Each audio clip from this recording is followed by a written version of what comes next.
Welcome back, everyone. There's a bunch more footage of Spider-Man vs. Punisher and his battle van on the set of Spider-Man Brand New Day, so we'll break it all down because he's actually had many battle vans in live action in the MCU because the Punisher Netflix series is canon to the MCU. And there is a long history of it in the comics and in the Punisher movies as well, too.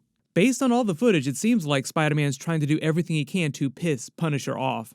There are also a lot of questions about the big chase that's happening in these scenes that they released, where you see Spider-Man basically attached to Punisher's battle van, but you also see the giant military vehicle that we saw him on the last couple of days, also trying to stop it during a big chase. So it just seems like this really big chase is happening between both the Punisher's battle van and the Punisher and another military vehicle. So there's still a lot of questions about who's part of this chase in addition to the Hulk character.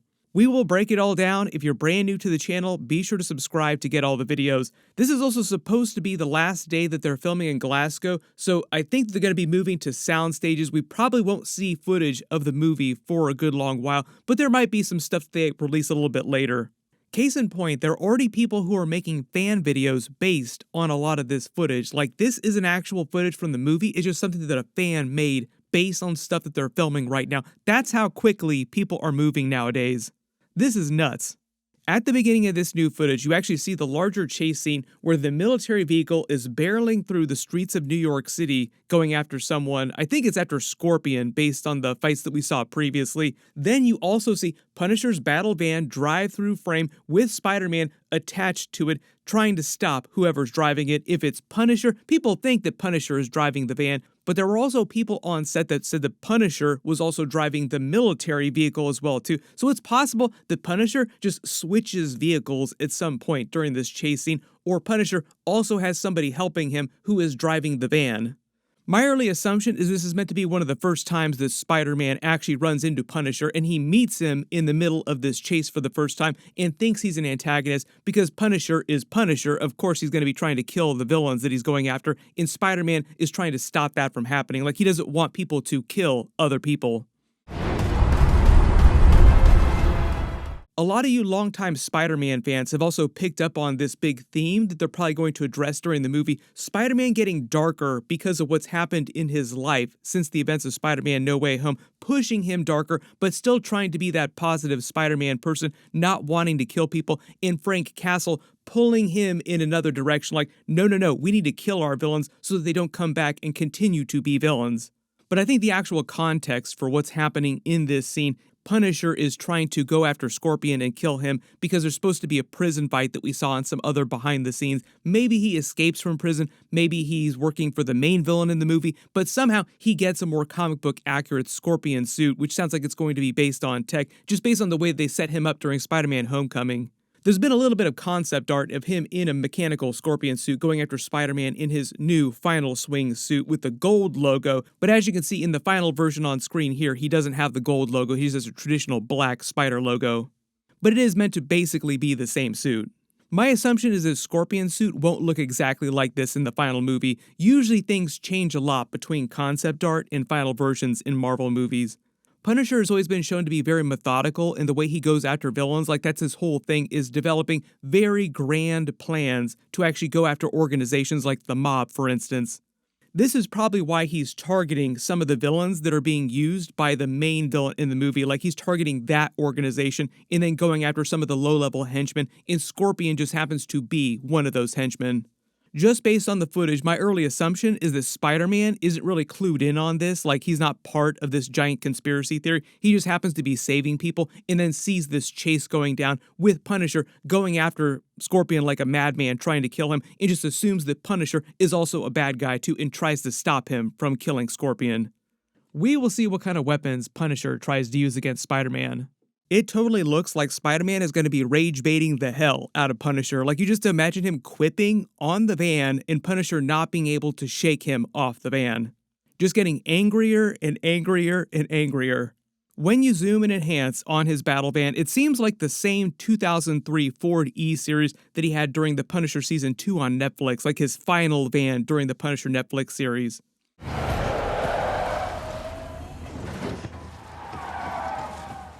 Maybe he's just gotten the similar model of a car and modded it because he drove an E-Series in the comic. Like, this is based on his comic book battle vans.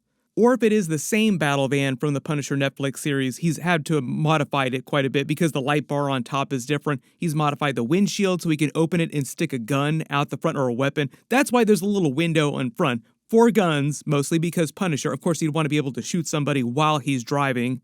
Probably also fit a pretty big rocket launcher out the front too. Any other weapon that he would want to fire or throw out of that window.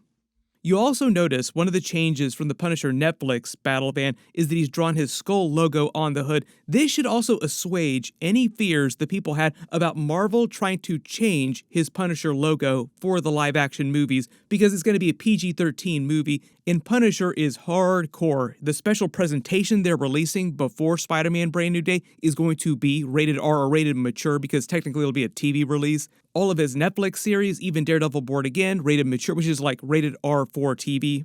But I think we can chalk it up as a win that they're just sticking with the traditional Punisher skull logo. We also saw him on the set of the special presentation wearing a new version of his suit from the comics with the skull logo on it. So it just seems like that will continue. Like, there'll be a post-credit scene during the special presentation that will push into Spider-Man Brand New Day and inform what he's doing at the beginning of that movie. The actual Punisher van was created by Jerry Conway, who also created the Punisher character in Giant Size Spider-Man number 4 in 1975, after Punisher debuted for the first time. This is just a couple years after Punisher debuted, also in the Amazing Spider-Man comic number 129. Kevin Feige said one of the reasons why they chose Punisher to be in this movie is because he started out in a Spider-Man comic, but they had never been together on screen before in a big live-action way like this. Tom Holland and Jon Bernthal have also worked together many times before. In fact, they helped each other with their original auditions. Like, he helped Tom Holland with his audition for Spider-Man when he was up for it during Civil War, and Tom Holland helped Jon Bernthal with his Punisher audition when he was up for the role during Daredevil Season 2 on Netflix. So they've actually been bros in real life for a very long time, but they've never actually shared screen time as their characters in the MCU together before. That's my guy. I love him. And he was in the middle of his numerous Spider-Man auditions. You know, so me and Tommy, when we sent in my audition tape, it was Tommy and me on the tape. Jerry Conway said that he was inspired by the Executioner paperback novels. During that book series, he had a war wagon, which was the inspiration for Punisher's battle van in the comics. In the comics, he just started out using regular vans. Once he met and started working with Micro, he started making and supplying him with advanced weaponry defenses, and Micro started building out his vans, and they started to get way more advanced. These were the ones that they sold as merchandise and toys that you could buy back in the day. I would be amazed if Marvel doesn't try to turn this new version of the battle van into merch that you could actually buy. His battle van has shown up at least 128 times in the comics. Punisher has had at least 3 different vans during the Punisher Netflix series, and this one during Spider-Man Brand New Day, if it is a totally new one, would be the 4th battle van. His first one was a 1986 Dodge Ram van that he used to try and trap the Kitchen Irish, rigged it to explode, so RIP Battle Van version 1. Several months after that, he got a second van to go after the Dogs of Hell, chasing them through Alabama. Then he got a third battle van that was the 2003 Ford E-Series based on the comic book battle van, like meant to be more comic book accurate. Micro helped him equip this one with way more weapons and tech. He used this one way longer. Micro also drove the van too, so it wasn't just the Punisher driving it around. This was also the version of the battle van that he had during Punisher Season 2 on Netflix. Maybe he's just modified and fixed that one over the last couple of years since the events of Punisher Netflix Season 2 because it's still canon to the MCU, or more likely, I think, he just found a similar type of van and has kitted that out. During the movies, if we actually start with the Dolph Lundgren Punisher from the 1980s, he actually drove a 1969 Pontiac GTO, so not exactly a battle wagon. Thomas Jane also drove a 1969 Pontiac GTO. There was a Ford E-Series XL van that they had during the Ray Stevenson Punisher Warzone movie a little bit later, but it was painted white. But it's the same type of van that he uses in the Punisher Netflix series, like the Ford E-Series van. Ray Stevenson also then came back in a cameo scene right after he did the Punisher Warzone movie during the Superhero Squad show. A lot of people repost this clip, so you might have actually seen this clip out there in the wild, is his Punisher who drove a battle van that was more comic book accurate, but it was more of a gag scene. I can't play the entire scene here, but may he rest in peace. He was a great Punisher for the brief time that he was here. We're nothing but white blood cells, hunting the infection called crime, a sickness that sneaks in through the cracks, the way that Brussels sprouts sneak onto a plate of delicious macaroni and cheese. One of the other big questions a lot of you have been asking about the Punisher character is if he's going to be the one of the MCU to coin the term webhead, because in the MCU Spider-Man Tom Holland movies, nobody has ever used the term webhead before, and Punisher's whole thing inside the MCU is being the nickname guy, like he gave Daredevil the nickname Red. So we will see, like that is just like one thing that they have not done from the comics. Nobody has called him webhead, and this is an opportunity for that to happen. There's a whole bunch to unpack here. Let me know in the comments what you want them to do with the Punisher in the live-action MCU movies. Like, this just feels like the beginning for Jon Bernthal's Punisher in the real big MCU-related stuff.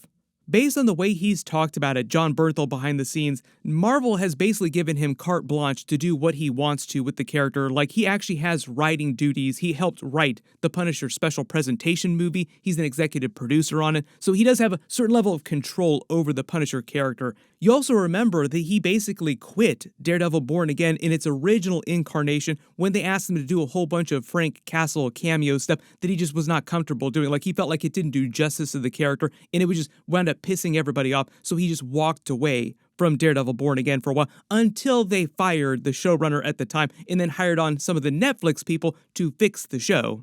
If there's any other Easter eggs or references that you spotted in this brand new footage that I didn't talk about in the video, or any big questions you have about the Punisher character or any Hulk-related stuff or anything about the movie, just write them in the comments below and I'll try to add them to my future bonus videos as we get more footage. The other really big reminder is that next week, Peacemaker Season 2 episodes are starting. It's going to be connected to the Superman movie. There'll be a bunch of Superman crossover characters, probably Superman himself. I will be doing weekly episode videos for that. Ryan Reynolds was just teasing a whole bunch of Deadpool, Avengers, Doomsday stuff. Click here to learn about that, and click here for all those other Sony Spider-Man Brand New Day trailers that they released. Thank you so much for watching, and I'll see you guys in the next one.